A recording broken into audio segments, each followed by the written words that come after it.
Mission शौर्य, आंतरिक सामर्थ्याचा शोध। हे एक अभूतपूर्व युद्ध होते। बर्फाळ, अत्यंत दुर्गम, उंच कडे, खोल दऱ्या असलेल्या भागात, म्हणले तर मानवाचे पर्वताशी, पण खरे तर मानवाचे स्वतःमधल्या भिंतींशी। जेव्हा आदिवासी आश्रमशाळेतल्या विद्यार्थ्यांच्या चमूने माउंट एव्हरेस्टवर पहिले पाऊल ठेवले, तेव्हा त्यांनी फक्त जगातील सर्वोच्च शिखर सर केले नव्हते, तर त्यांनी दाखवून दिले होते की मानवी इच्छा व अमर्याद धैर्य काय करू शकते। आदिवासी युवांमधील सुप्त क्षमतांना वाव देणे, त्यांच्यामध्ये उत्कृष्ट क्रीडापटू होण्याचा आत्मविश्वास निर्माण करणे आणि एकूणच त्यांच्या मनाची क्षितिजे उंचावण्याची संधी मिळण्यासाठी राज्य शासनाच्या आदिवासी विकास विभागाने मिशन शौर्य हा उपक्रम सुरू केला आहे।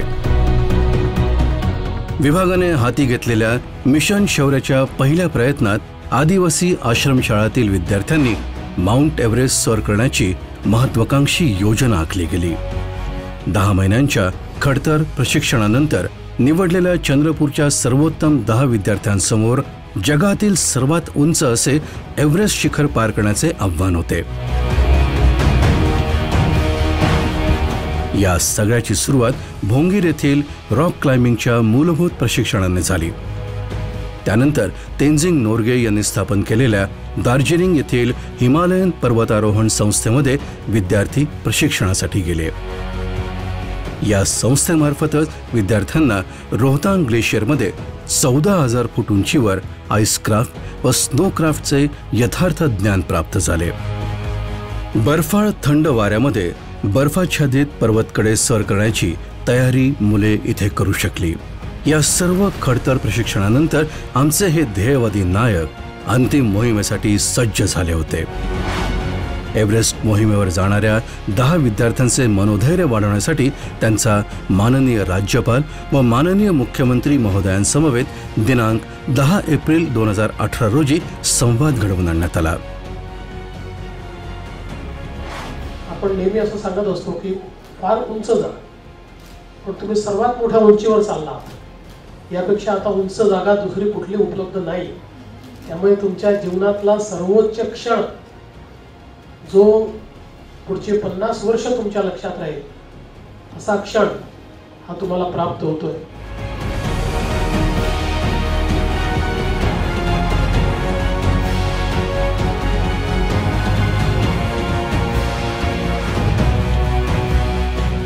एव्हरेस्टचा खडतर प्रवास 11 एप्रिलला काठमांडूपासून सुरू झाला, ज्यामध्ये या चमूला अतिशय सुंदर पण आव्हानात्मक भूप्रदेशामधून बेस कॅम्पपर्यंत जावे लागले। इथे चमूने अत्यंत उंचावर कठीण हवामानाशी जुळवून घेतले। इथून पुढचा ट्रेक अत्यंत अवघड होता। एकूण 3 बेस कॅम्प्स असलेल्या या ट्रेकमध्ये त्यांच्या शारीरिक व मानसिक कणखरतेची कसोटी लागली। हा पूर्ण भाग हिमस्खलन प्रवण दीर्घ चढ, खोल घड्या असलेला होता। एक चुकीचे पाऊल थेट मृत्यूकडे नेणारे ठरू शकले असते। हा लक्ष्यापर्यंतचा प्रवास ते आंतरिक सामर्थ्य व विश्वासाच्या जोरावर पूर्ण करू शकले। 16 मेच्या पहाटे 3:25 कविदास कातमोडे व उमाकांत मडावी एव्हरेस्टवर पोहोचले। त्यानंतर तासाभरात 4:25 प्रमेश आले व 4:35 मनीषा धुर्वे सुद्धा एव्हरेस्टवर पोहोचले। विकास सोयामने तर कमाल केली।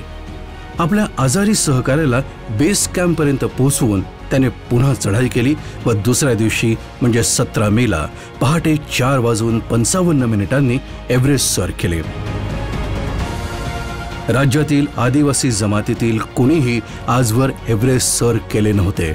या मुलांनी प्रशिक्षकांचे मार्गदर्शन, आई वडिलांचे आशीर्वाद आणि आदिवासी विकास विभाग, महाराष्ट्र शासन व चंद्रपूर जिल्हाधिकारी कार्यालय यांच्या पाठिंब्याच्या जोरावर तो मान मिळवून संपूर्ण राज्य व देशाला अभिमान वाटेल अशी कामगिरी केली आहे। त्यांनी हे सिद्ध केले आहे की योग्य संधी व पाठिंबा मिळाला तर आमची मुले अशक्य समजल्या जाणाऱ्या गोष्टीही सहज साध्य करतील। 16 मई को महाराष्ट्र के चंद्रपुर के एक आश्रम स्कूल के 5 आदिवासी बच्चों ने, ट्राइबल स्टूडेंट्स मनीषा धुवरे, प्रमेश अले, उमाकांत माधवी, कविदास काटमोड़े, विकास सोयम, इन हमारे आदिवासी बच्चों के इस दल ने दुनिया की सबसे ऊंची चोटी पर चढ़ाई की। आश्रम स्कूल के इन छात्रों ने अगस्त 2017 में ट्रेनिंग शुरू की थी। वर्धा, हैदराबाद, दार्जिलिंग, लेह, लद्दाख इनकी ट्रेनिंग हुई। इन युवाओं को मिशन शौर्य के तहत चुना गया था और नाम के ही अनुरूप एवरेस्ट फतह कर उन्होंने पूरे देश को गौरवान्वित किया है। मैं चंद्रपुर के स्कूल के लोगों को, इन मेरे नन्हे मुन्ने साथियों को हृदय से बहुत बहुत बधाई देता हूँ।